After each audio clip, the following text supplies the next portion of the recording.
क्या लगता है कि आर पार की लड़ाई है? देखिए, जो 2 दिन से सदन में किसानों को लेकर के ये जो हो हल्ला ड्रामा ये जो विपक्षी पार्टी कर रही है, आज़ादी से लेकर और अब तक बहुत ज़्यादा समय कांग्रेस ने शासन किया है। और मैं समझता हूँ कि कांग्रेस का साथ, कांग्रेस का हाथ हमेशा विरोधी, देश विरोधी ताकतों के साथ में रहा है। 10 साल में इन्होंने किसानों के लिए कुछ किया नहीं, व्यापारियों के लिए कुछ किया नहीं, कर्मचारियों के लिए कुछ किया नहीं, भर्तियां इन्होंने नहीं कर पाई। स्वागत है आप सभी का टीवी हरियाणा में। आज अविश्वास मत पर विधानसभा सत्र में चर्चा होने वाली है। बहुत ही दिलचस्प होगा आज विधानसभा का नजारा। आज हमारे साथ मौजूद है निर्दलीय विधायक नयनपाल रावत जी। कई विषयों पर विस्तार से उनसे चर्चा करेंगे। सर, आज जो है सदन में अविश्वास मत पर चर्चा होने वाली है, क्या लगता है क्या रिजल्ट आने वाले हैं?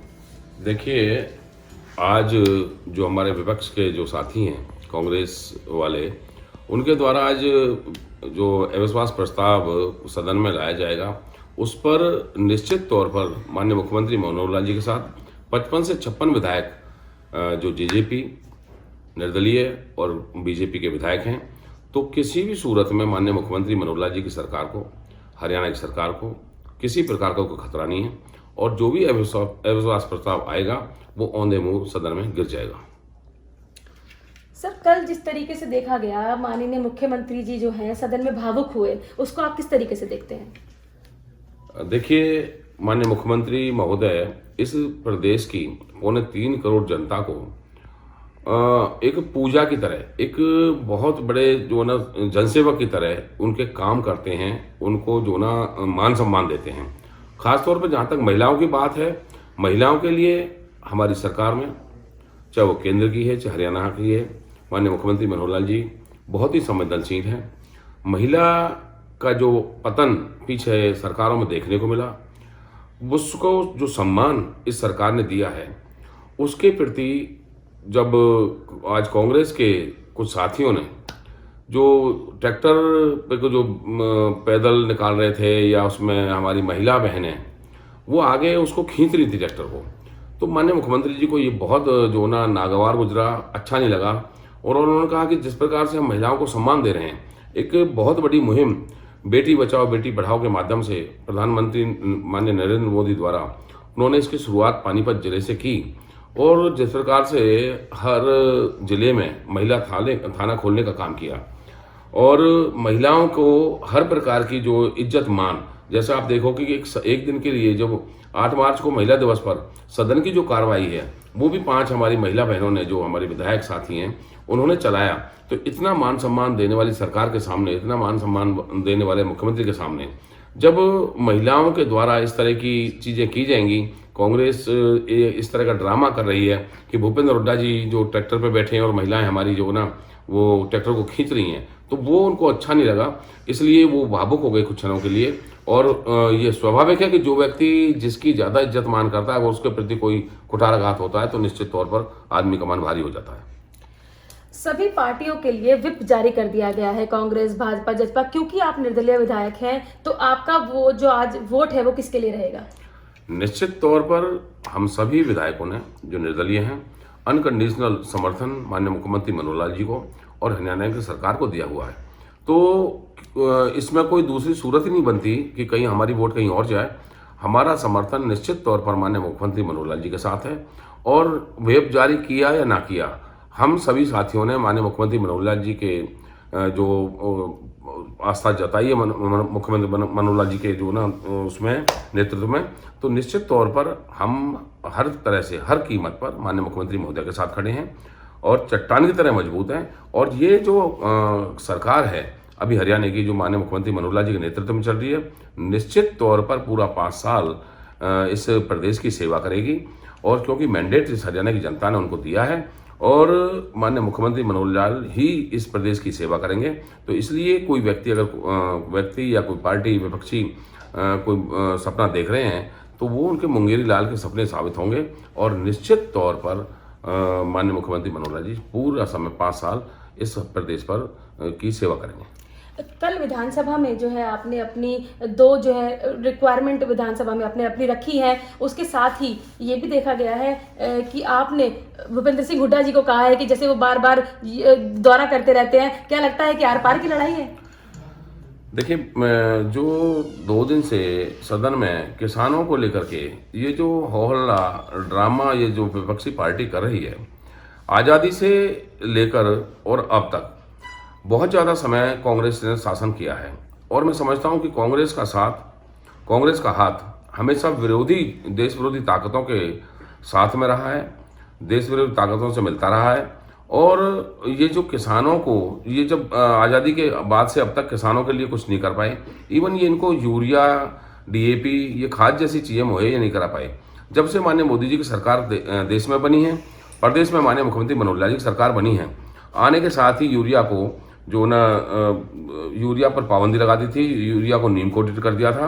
और नीम कोटेड करने के बाद यूरिया की जो ब्लैक है वो बंद कर दी गई थी।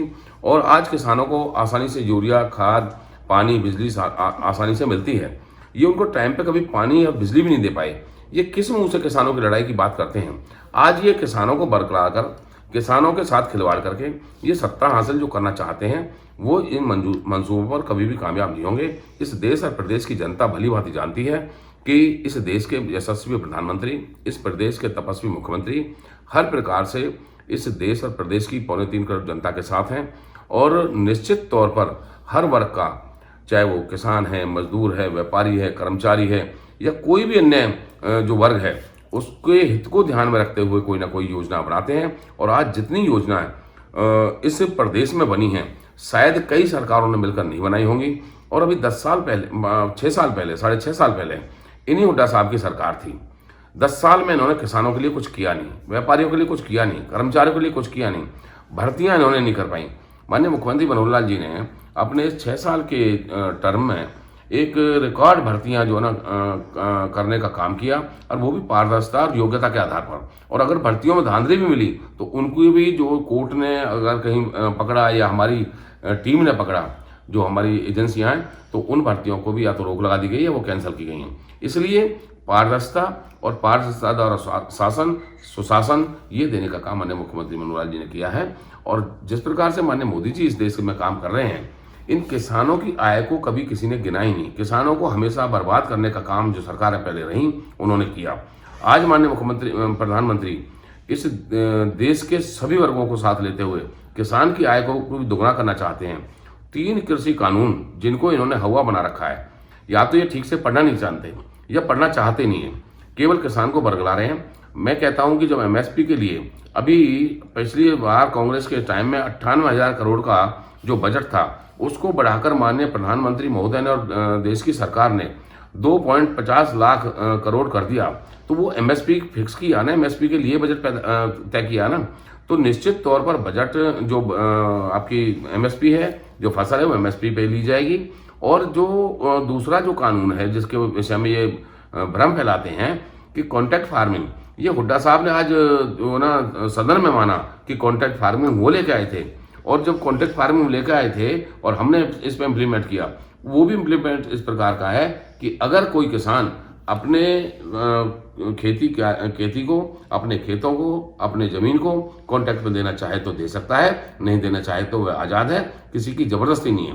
1100 रुपया क्विंटल ये बाजरा इनकी सरकार है राजस्थान में, ये वहाँ खरीद रहे हैं। हम 2100 रुपया क्विंटल यहाँ हरियाणा में खरीद रहे हैं। इनकी सरकार पंजाब में है, ये 1000 रुपये क्विंटल वहाँ मक्का खरीद रहे हैं, हम 1800 रुपये क्विंटल मक्का खरीद रहे हैं। आप बताइए कौन जो ना किसानों का ऐसी हुआ?